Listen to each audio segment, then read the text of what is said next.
Welcome to Fun Vibe Lab TV, where the line between reality and code starts to blur.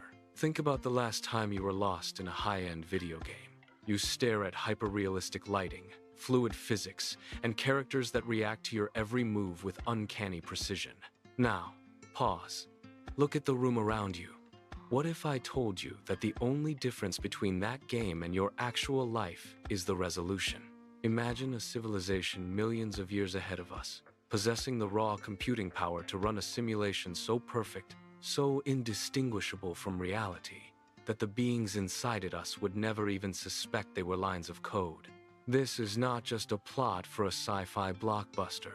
It is the simulation hypothesis, and it is keeping some of the world's smartest scientists awake at night. The question is no longer whether we are in a game, but how deep the code actually goes.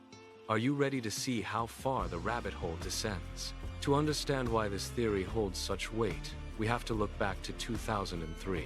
That was the year philosopher Nick Bostrom published his seminal paper, effectively shifting the conversation from science fiction to serious academic debate. He proposed a logical trilemma, a three-pronged fork in the road for any advanced civilization. First, he argued that civilizations might go extinct before reaching the technological maturity required to simulate reality. Second, even if they reach that level of power, they might choose not to run simulations for ethical reasons. But then, there is the third option, the kicker, the one that keeps physicists awake.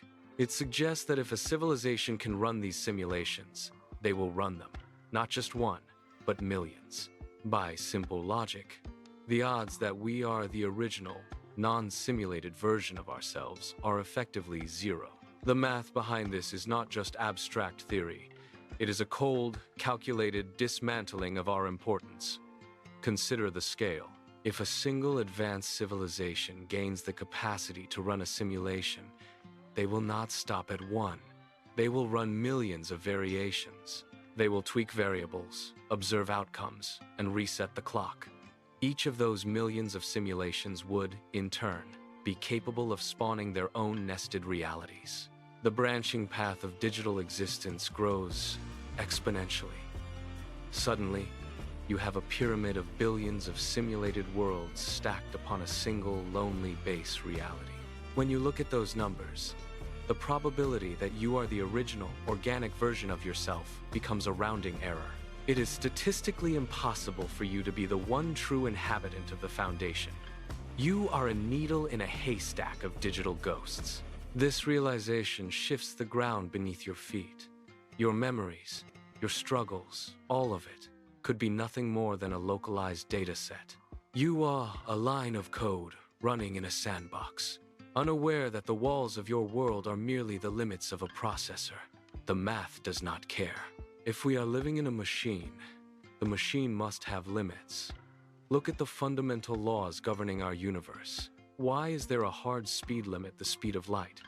In any software environment, information cannot travel faster than the processor can update. It is a latency cap. Then consider the Planck length. It is the smallest possible measurement of distance, a fundamental flaw.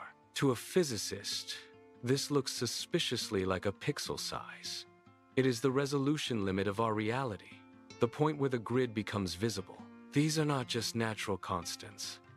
They are optimization parameters designed to keep the processing load manageable.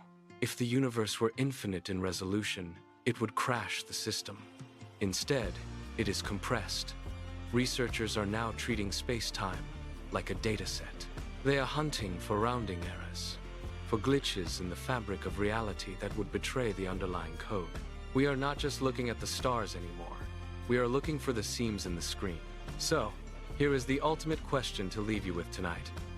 If you were a character in a simulation, would you even be able to tell? Are you the player? Or are you just a very well-programmed NPC waiting for your next line of dialogue? Think about your choices today. Did you make them? Or were they executed by a script? Sources include verified information from reliable publications explaining the simulation hypothesis and its scientific and philosophical implications. Drop your theories in the comments below.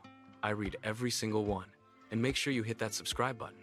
You do not want to miss our next deep dive into the mysteries that hide in plain sight. Stay curious, because the truth might just be a reboot away.